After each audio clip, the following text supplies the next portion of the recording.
लेकिन वहां पर पीलीभीत और न्यूडिया के लोग ज्यादा रहते हैं। हाँ, शादी सूरत उरत के इलाका है। जरा सुन लें, दिल के फपोले जल उठे सीने के दाग से, इस घर को आग लग गई घर के चिराग से। तकरीबन 20,000 लोग वहां काम करते हैं। वो टोटियां बनाते हैं फैक्ट्रियों में, जो टोटियां पानी की होती है ना, ये पीतल ये बनाते हैं। पूरी बात बता रहा हूँ, वो बनाते हैं। तकरीबन 20,000 लोग हैं। मैं वहां तकरीर करने गया था। उन्होंने कहा, सुना तो यार आंख में आंसू आ गए, दिल बड़ा तड़पा।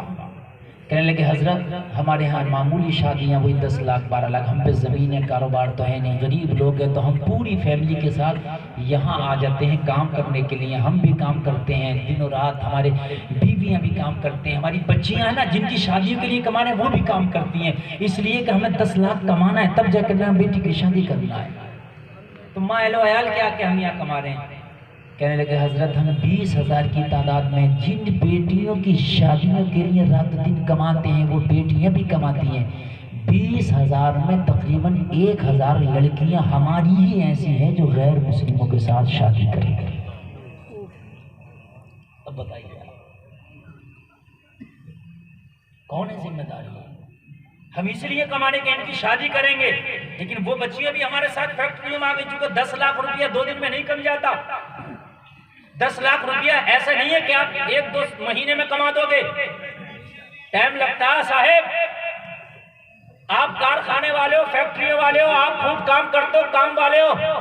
अगर किसी की 3 बेटियां तो 30 लाख रुपए कमाते कमाते खुदा की कसम बाल सुफेद हो जाते, जिंदगी का कोई उसे मजा ही नहीं आया। पूरी जिंदगी सिर्फ 3 बेटियों की शादी में लगा दिया। लोगों की हमारी जिम्मेदारी नहीं है कि जहेज की लानत में ठोकर मारे।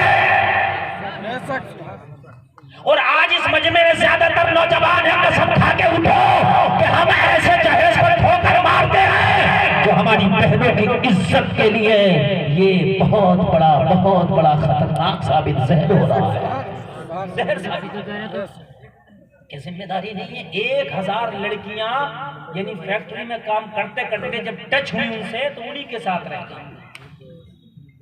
और एक बात और बताऊं, शायद पूछ लेगा, चेयरमैन का इलेक्शन चल जाता है, उस वक्त की बात है, उस वक्त यूपी में। तो वहां से एक चेयरमैन साहब के इलेक्शन में जो खड़े हुए थे वो वोट मांगने आए थे। क्योंकि 20,000 की आबादी काफी होती है कि भाई वोट इलेक्शन में डालने आना, चाहे मैं चेयरमैन बन जाऊं। खुदा की कसम मुझे बड़ी तकलीफ हुई। उन सारे लोगों ने उस चेयरमैन से मुझे गवाह बना के एक बात कही थी। कहा, हजरत आप गवाह रहना, चेयरमैन अल्लाह तुम्हें बना दे, हम तुम्हें वोट देंगे, लेकिन हम तुमसे खड़ंजा नहीं मांगेंगे, सीसी रोड नहीं मांगेंगे, हम तुमसे ये नहीं कहेंगे कि हमें कॉलोनी दे दो, हम ये नहीं कहेंगे कि ये बन, कुछ मत कराना पूरे 5 साल। सिर्फ हमारे कस्बे में जहेज पर प्रतिबंध लगा देना ताकि हमारी जिंदगियां इस जंजाल से बच जाए। सिर्फ एक जुमला कहा था लोगों। आज हमने यहूद और नसारा वाली रस्मों को छेड़ दिया। नबी की 4 बेटियां जलसे में आने वालों 4, 3 बेटियों की शादी की नबी ने, एक पानी का प्याला भी ना दिया जहेज में। तवज्जो करें। 11 निकाह मेरे नबी ने फरमाया, एक पानी का प्याला भी ना दिया जहेज में। तवज्जो करें, मैं आपके सामने तारीख पेश कर रहा हूँ। एक बेटी है हजरत फातिमा, मेरे नबी की जो सबसे प्यारी बेटी है। मेरे नबी चाहते तो फातिमा को जहेज में सोने चांदी के पहाड़ दे देते। नबी कहते पहाड़ से कि पहाड़ चल, मेरी फातिमा का जहेज हो जा। तो पहाड़ सोने का हो तो फातिमा का जहेज हो जाता। मगर जलसे में आने वाले, जब अली के साथ शादी हजरत फातिमा की तय हुई तो नबी ने अली को बुलाया। सुने आप, जहेज आज मुंह से डिमांडें की जा रही हैं, कौन सी गाड़ी मिलेगी, खाना कौन सा मिलेगा, बाराती मेरे 300 आएंगे। हाय हाय लोगों, सब तबाह हैं। आज तेरा बेटा है, कल को तेरी बेटी भी होगी। अगर हम इस जहेज को ठोकर ही मार दें, अपने मुआशरे से खत्म ही कर दें, तो पहले तो हमारी बच्चियों की शादियां सही उम्र में हो जाएंगी, है कि नहीं है? और कांधों के बोझ सबके हल्के हो जाएंगे, सबके हल्के हो जाएंगे। नबी ने हजरत अली को बुलाया, फरमाया, अली तुम्हारे पास क्या है? तुम्हारे पास अली की शादी किसके साथ तय हुई है? जोर से बोल दो यार जरा। इतनी अच्छी बातें कह रहा हूँ, अभी जहन हाजिर नहीं है तुम्हारा। पूरी कायनात की सबसे नेक लड़की के साथ हजरत उमर की, हजरत अली की शादी तय हुई है ना। पूरी कायनात की सबसे, बोलो है कि नहीं है? फातिमा के जैसा किसी का बाबा नहीं, बोलो है कि नहीं है? फातिमा की जैसा किसी का सजदा नहीं, तो है कि नहीं है? फातिमा की जैसी किसी की इबादत नहीं, फातिमा की जैसी किसी की तहारत नहीं। अली के साथ शादी। काली क्या है? आज मैं उन लड़कियों वालों को भी जहन देना चाहता हूं जो निकलते हैं, अगर लड़का शरीफ है, नमाजी है, दीनदार है तो उसको लड़की देना पसंद नहीं करेंगे। अगर शराबी हो और अमीर हो, उसकी कोठी बनी खड़ी है तो उस शराबी को फौकियत देंगे। ये भी लड़की वाले भी बहुत ज्यादा ये जो है इनके दिमाग खराब हो गए। और भाई अमीरी गरीबी अल्लाह के हाथ है। अगर तू गरीब घर में डालेगा, लड़का अच्छा होगा तो कान खोल कर सुन ले, अल्लाह चाहेगा तो तेरी बेटी के खाली घर को भर देगा। और अगर तूने अपनी बेटी की शादी बहुत ज्यादा अमीर के साथ की, लेकिन तेरी बेटी की इज्जत नहीं करता, उसके हुकूक को पाईमाल करता है, तो वो कोठी किसी काम की नहीं है। और अगर लड़का लेके तेरी बेटी को इज्जत देता है, उसका ख्याल करता है, उसके हुकूक अदा करता है, तो तेरी बेटी के लिए उसकी झोपड़ी ही जन्नत है। जन्नत से कम नहीं है उसकी झोपड़ी। गाली क्या है तुम्हारे पास? अर्ज किया आका मेरे पास अपना घर भी नहीं है। हाय हाय हाय। आका खाने के बर्तन भी नहीं है, आका पानी पीने का प्याला भी नहीं है। या रसूलुल्लाह अली के पास कुछ नहीं है, एक जान है वो भी मोहम्मद के नाम है। यार जरा जोर से कह दो ना, एक जान है वो भी मोहम्मद के नाम है, अपना तो कुछ है ही। इमामुल अंबिया अपनी बेटी की शादी तय कर चुका है। अल्लाह अल्लाह। नबी ने फरमाया अली कुछ तो होगा। अर्ज किया जब करता हूँ तो जंग में जाने के लिए मेरे पास एक ज़िरा है, वो जंग के काम आती है। आका मेरे पास एक घोड़ा है, घोड़ा या ऊंट जो भी सवारी की, बस ये है मेरे कुल असासा। नबी ने फरमाया अली अपनी ज़िरा बेच दो। क्या कर दो? जोर से बोलो, ज़िरा बेच दो। और बेच के उस रकम से फातिमा का महर अदा करो। क्या करो? फातिमा का। हजरत अली ने अपनी ज़िरा बेच दी और हजरत फातिमा का महर अदा कर दिया। उसी महर की रकम से मेरे नबी ने चंद बर्तन खरीद के फातिमा का जहेज दिया। ये है फातिमा का जहेज। अगर तुम्हें शौक है ज्यादा जहेज लेने का तो 2 महर में 10 लाख रुपए और उसी का जहेज खरीदवा लो, बात खत्म हो गई। कोई बात है कि नहीं है? वो जहेज में 10 लाख, जो महर में 10 लाख रुपए और उसी का महर करा लो, बात खत्म हो गई। लोगों इस जहेज की लानत को अपने मुआशरे से निकालो।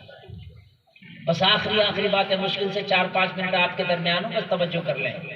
ये आपकी जिम्मेदारी है। अगर जहेज तुमने खत्म कर दिया तो इंशाअल्लाह बच्चियों की शादियां टाइम से होने लगेगी, बच्चों की शादियां टाइम से होने लगेंगे और सब सुकून और चैन की नींद सोएंगे। कितनी बच्चियों के ईमान बच जाएंगे, बोलो बोलो है कि नहीं है? कितनी जहन्नम में जाने से बच जाएंगे, बोलो है कि नहीं है? लोगों, ईमान वाला वो है जो दूसरे ईमान वाले की फिक्र करे, ईमान वाला वो नहीं है जो दूसरे ईमान वाले को तकलीफ पहुंचाए। अगर तुम्हारे होते हुए तुम्हारे मुसलमान भाई को तकलीफ होती है तो तुम्हें इसकी तकलीफ होना चाहिए। ये ईमान है, ईमान। अगर तुम्हारे पड़ोस में कोई गलत काम हो रहा है उसे रोकने की कोशिश करो, ये ईमान की दलील है। कोई हराम काम हो रहा है रोकने की कोशिश करो, ये ईमान की दलील है। अगर हराम काम को नहीं रोकते तुम्हें बुरा नहीं लगता तो सीने में झांक के देखो, ईमान है, ये खत्म हो गया। आज मुसलमान कहते हैं हमें क्या जरूरत पड़ी है जरूरत। इमाम हुसैन को क्या जरूरत पड़ी थी करबला जाने? वो कहते मुझे क्या जरूरत पड़ी है मदीने में, यार मैं मस्जिद नबवी में अल्लाह अल्लाह कर रहा हूँ, बात खत्म है, मैं क्यों जाऊँ? लेकिन अगर कोई शरीयत के खिलाफ काम हो रहा तो तुम्हारी जिम्मेदारी है कि रोकने की कोशिश करो। बस आखिरी बातें बताऊंगा, तवज्जो करना। हजरत बायजीद बुस्तामी एक अल्लाह के वली का नाम है, बहुत बड़े वली। इनकी बारगाह में इनका एक मुरीद आया, कहने लगा हुजूर आपकी इस बस्ती में एक फाहिशा का डेरा डाल दिया। फाहिशा जानते हैं, एक अय्याश औरत जो अपने जिस्म को बेचती है। हुजूर नौजवान शाम को उसके कोटे पे जाते अपने मुंह को काला करते। बायजीद बुस्तामी ने सुना तो चीख निकल गई। मुरीद ने कहा हुजूर रोते क्यों हैं, आप क्यों चीखने लगे, आप क्यों रोने लगे? कहने लगे मैदान महशर में मेरे रब ने पूछ लिया, ओ बायजीद बुस्तामी तेरी बस्ती में फाहिशा और नौजवानों के ईमान पर डाका डाल रही थी, तू क्या कर रहा था? तुम्हें जवाब क्या दूं? मेरा जवाब क्या होगा, इसलिए मेरी चीख निकल गई। कहने लगा हुजूर क्या किया जाए? कहा आज के बाद इस बस्ती में या तो वो रहेगी या हम रहेंगे। बोलो ना सुभान अल्लाह। हमारी बगल में हराम काम हो रहा, हम रोकते भी नहीं। शरीयत के खिलाफ काम हो रहा, हम रोकते भी नहीं, मना भी नहीं करते, समझाते भी नहीं। लोगों थोड़ा गौर करो। बायजीद बुस्तामी ने दिन निकला, सुबह हुई, फजर का नमाज पढ़ी और पढ़ने के बाद मुसल्ला उठाया और फाहिशा के दरवाजे पे जाके बिछा वहीं बैठ के अल्लाह अल्लाह शुरू। जोहर का टाइम हो गया, मुअज्जिन ने अज़ान पढ़ी, अल्लाहु अकबर बोलो।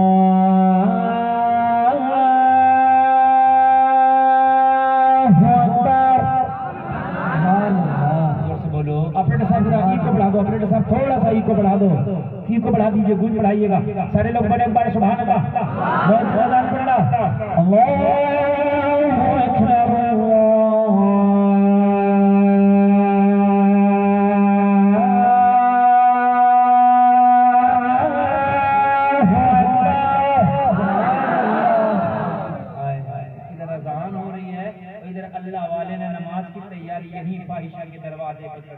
अब यहाँ से एक ही रास्ता है, या तो ये रहेगी या हम रहेंगे।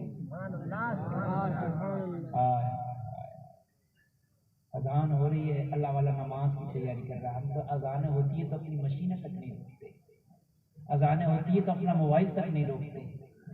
ये मुसलमान अजान हुआ करे सारे काम छोड़ दिया कर, सबसे पहले नमाज की तैयारी किया कर। अगर 10 मिनट नमाज में खर्च कर देगा ना तो अल्लाह ताला तेरे काम में ढेरों बरकतें अता कर देगा।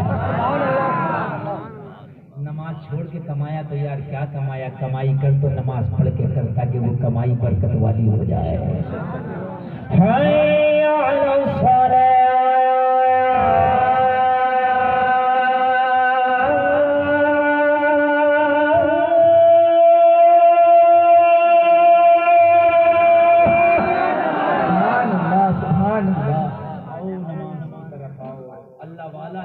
सर पे खड़े होकर नमाज की तैयारी कर रहा है।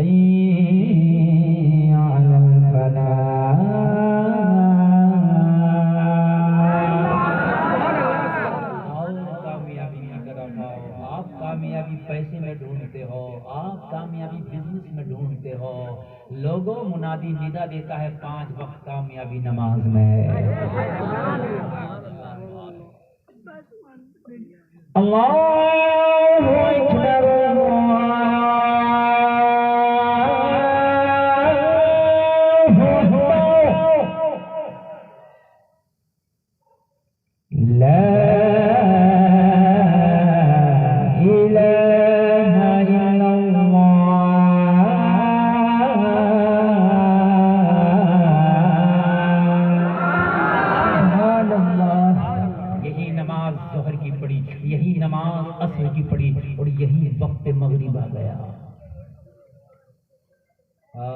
ईमान अगर दिल में हो ना तो हराम काम हो तो ईमान वाले को नींद नहीं आती। तेरी बगल में तेरा साथी तेरा दोस्त हराम काम करता तो उसे समझाता तक नहीं, तेरा ईमान कहाँ चला गया? तुम्हारी जिम्मेदारी है, रोको, समझाओ।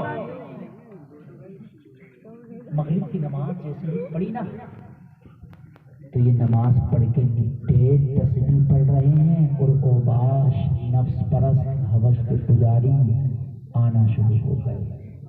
समझ मारिए बात, आना शुरू हो गए। क्योंकि वो शाम होती थी तो आना शुरू हो जाता था, तांता लोगों का लगना। लेकिन जब आए देखें बायजीद बुस्तामी इसकी चौखट पे बैठे हैं तो गुनाहगार जरूर थे, अय्याश जरूर थे, ओबाश जरूर थे, नफ्स परस्त जरूर थे, मगर इतना पता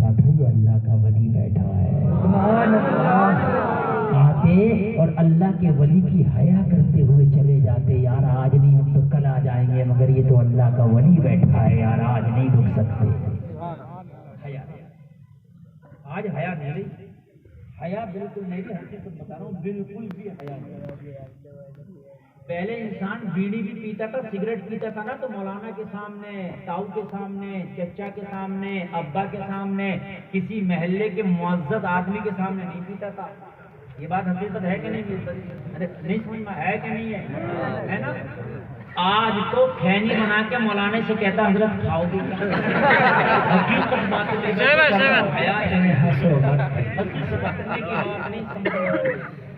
हया नहीं तो ईमान चला गया। लोगों, हया ईमान का हिस्सा है। हया इतनी थी, हया इतनी थी। नारा लगाओ, नारे तकबीर, नारे तकबीर, नारे रिसालत। मसलक आला हज़रत मलिकुल उलमा कॉन्फ्रेंस, मलिकुल उलमा कॉन्फ्रेंस, जश्न दस्तार हिफ्ज़, जश्न दस्तार हिफ्ज़, नारे तकबीर, नारे रिसालत।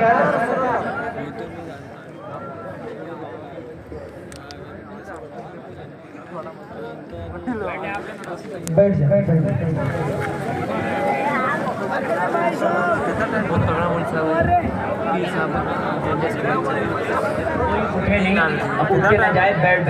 टाइम बहुत ज्यादा हो गया, मैं मानता हूँ, लेकिन 2-4 मिनट की बात है, बैठ लें। ये बातें आपको नहीं मिलेंगी यार जो मैं आपको सुना रहा हूँ।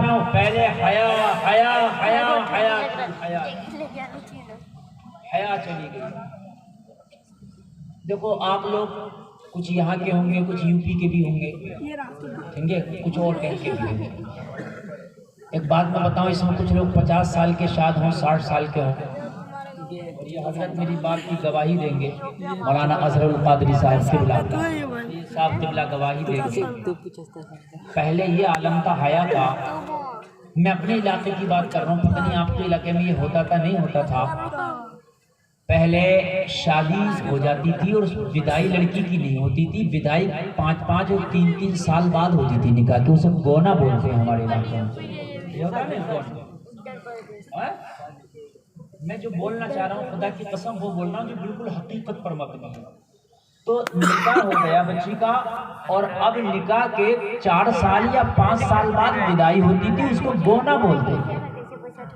जबकि इन उलमा से पूछो, निकाह के बाद में लड़का लड़की का इतना करीब का रिश्ता हो गया कि अब बाप की भी नहीं मानेगी, पहले शौहर की मानेगी। अब पूरी दुनिया में इस औरत पर इस शौहर से ज्यादा किसी का हक नहीं है। तेरा गोना हो या तेरा गोना ना हो, ये तेरी मेरी रस्में है, निकाह से इसका कोई ताल्लुक नहीं। ये तो रस्म है तेरी मेरी, ठीक है, समझते रहना मेरी बात को। निकाह हो गया, दुनिया में सबसे करीबी रिश्ता हो गया। ये चाहे तो एक साथ उठे, एक साथ बैठे, एक साथ खाएं, एक साथ पिए, एक साथ खाएं, एक साथ जाए, निकाह। लेकिन हया इतनी थी मुसलमानों, पूछना इन 50 और 60 साल के लोगों से, निकाह के बाद में अगर 5 साल गोना नहीं हुआ तो लड़का 5 साल तक उस बस्ती तक में नहीं जाता था जहां पर उसकी ससुराल थी। लोग ये कहेंगे यार इसका अभी गोना भी नहीं हुआ और यहाँ टहल रहा है, ये लड़की से बात करना दूर की बात, मुलाकात करना दूर की बात, उसके साथ घूमना फिरना दूर की बात, उस बस्ती तक में नहीं जाता था 5 साल तक जिस बस्ती में ससुराल थी। ये हया थी। आज खाली रिश्ता हुआ है, रिश्ता खाली मंगनी हुई है, मंगनी, निकाह नहीं हुआ है। लड़का लड़की पूरी रात फोन पर बात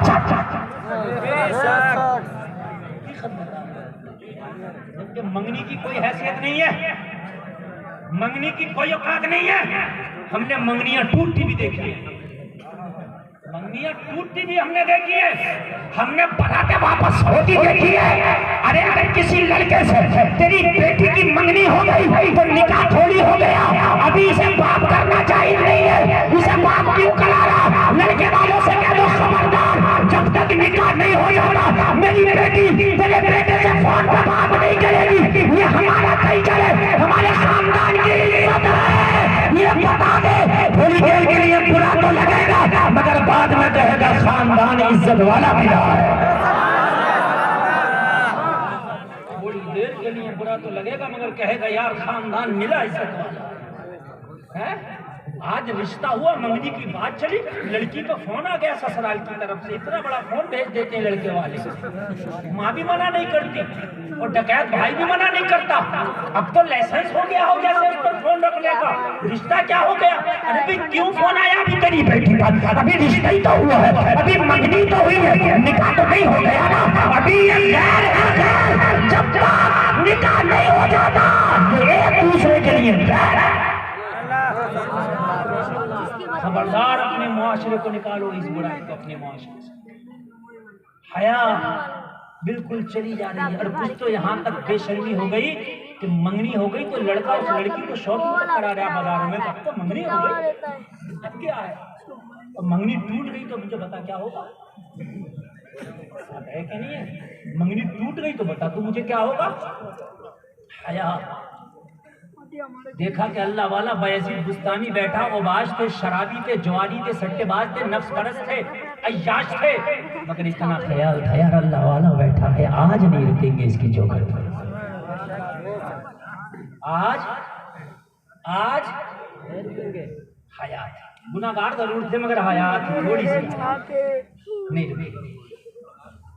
चले गए, शाम आ गई, रात ने तारीख चादर को तान लिया। फाहिशा ने खादमा को भेजा, जाओ जितने आए सबकी लिस्ट लेके आओ, सबकी फीस लेके आओ, मुलाकात का टाइम भी बता के आओ। समझ रहे मेरे जुमले? समझ में आ रहे कि नहीं आ रहे? आ रही है। ये जब नीचे आई तो यहाँ कोई है ही नहीं। आज एक ही है, टोपी वाला, दाढ़ी वाला, तस्वीर वाला, मुसलमान वाला, एक ही है। अल्लाह हैरत में पड़ गई, हैरत में पड़ गई। आज कोई आया ही और आया भी है तो ऐसा आया जिसका इस कोटे से और इस घर से कोई लेना देना नहीं। कहने लगी ओ बाबे कि तू रास्ता भूल गया क्या? बयजीद बुस्तामी ने फरमाया रास्ता हम नहीं भूले, रास्ता वो भूल गई है। रास्ता हम नहीं भटके, रास्ता वो भटकी है।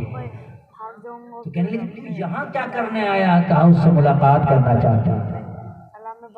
तुम और मुलाकात यहाँ मालूम है कौन आते हैं? कहने लगी तुझे इससे क्या मतलब? मुलाकात की शर्तें बता क्या? उन शर्तों पर खरा उतरे तो मुलाकात करा देना, ना उतरे तो ना कराना। समझ रहे नहीं? देखिए थोड़ी सी बात बढ़ गई, सिर्फ आपकी मोहब्बत में इसे पूरा करने की इजाजत हो तो। मगर मुझे कोई एक भी जा रहा तो बहुत तकलीफ हो रही है। तकलीफ इसलिए हो रही है कि काश ये तकलीफ सुन लो ना तो खुदा की कसम शायद आज इस जलसे से ही हमारी जिंदगी बदल जाए। शायद इस जलसे से जिंदगी बदल जाए। ये पहुंची अपनी मालकिन के पास, कहने लगी आज कोई नहीं आया, कोई नहीं। आज से पहले तो नंबर लगते थे, तांते लगते थे, आज कोई नहीं, कोई नहीं। बस एक है, वो बुजुर्ग है, बूढ़ा सा है, दाढ़ी के कुछ बाल सफेद हैं, कुछ काले हैं। कैसा है? कहने लगे वो शर्त पूछना चाहता है, किस शर्त में मिलना चाहोगे उससे? वो मिलना चाहता है तुझसे। है कौन बता तो मुझे? कहने लगी मैं तुझे क्या बताऊं, बस इतना परिचय करा देती हूँ कि हाथ में तस्बीह है, बगल में मुसल्ला है, लब में जारी अल्लाह अल्लाह। बता देती हूँ ये करता हुआ आया। अब बता मैं उसे मिलने के लिए लाऊं कि नहीं लाऊं? बस अल्लाह अल्लाह के नगमे है, बस अल्लाह अल्लाह है। फाहिशा जिस आदमी का जो बिजनेस होता, कारोबार होता, उसे ये पता नहीं कस्टमर कैसा, उसे अपने काम से काम। कहे कि मुझे उसकी टोपी दाढ़ी और उसके अल्लाह अल्लाह मुसल्ले तस्बीह से कोई मतलब नहीं। उससे कम मेरी फीस अगर भर सकता है तो भरे, मैं मुलाकात करनी तैयार। मेरी फीस मैं नहीं देखती कि जवान है, कि बूढ़ा है, कि गोरा है, कि काला है। मैं नहीं देखती कि दाढ़ी वाला है, कि टोपी वाला है। मैंने मेरी फीस भरेगा तो आ जाए बस। आई खात्मा कह लगे ओ बाबे अगर तू फीस भरे मेरी मालकिन की तो मिलने तैयार है। तो कहने लगे फिर फीस बता। बयजीद बुस्तामी ने फरमाया ये फीस नहीं बता, पूरे रात की फीस बता। उल्टी ही चाल चलते हैं दीवान गाने, आंखों को बंद करते हैं दीदार के लिए। दीवाने को दीवाने की नजरों से ना देखो, दीवाना भी कुछ देख के दीवाना बना है। दीवाने की नजरों को जहां देख रहा है, दीवाना खुदा जाने कहां देख रहा है।